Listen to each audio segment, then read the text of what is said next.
What happened last year? Last year, was, as you know better than I, was an extraordinary year, a year in two halves. Incredibly wet up to July, and then bang, incredibly dry from July. And so we had this sort of this sort of fantastic start, and then in July the tap turned off, and we moved to a really dry spring period. And there's the spring period. It was an extraordinarily dry spring, and obviously any moisture in the system is beneficial to this. Another aspect about August in particular, with these really damaging frost in August, was this incredibly high, this high pressure system, and this anomalously high pressure system. So there's people in CSIRO scientists in Tasmania who are wanting to sort of look at this as one of the most unusual maps you ever see. So in terms of these things, and they're trying to, there's these systems where you can run these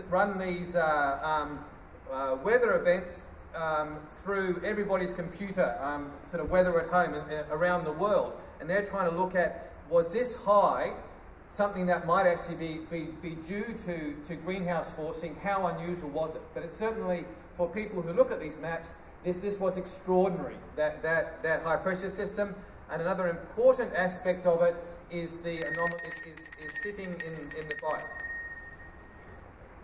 A question then is can POAMA,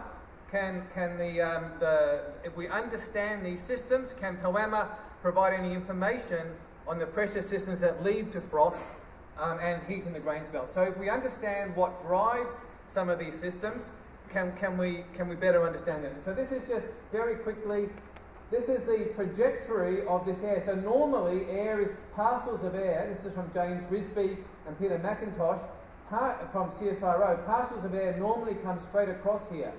This was coming from the Southern Ocean and descending here. So it was incredibly cold, incredibly dry air on the 2nd of August. This is unusual. This line here is where we get snow, and there was widespread snow in some of these higher peaks through this time. It was an incredible mass of very cold and very dry air.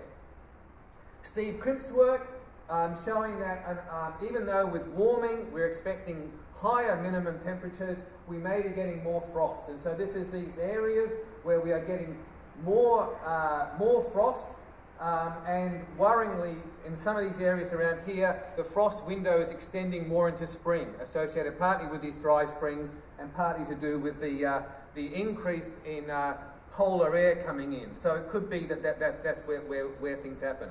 An important other aspect about last year was that the autumn, May in particular, was one of the warmest on record. So the wheat growing faster because of the early autumn.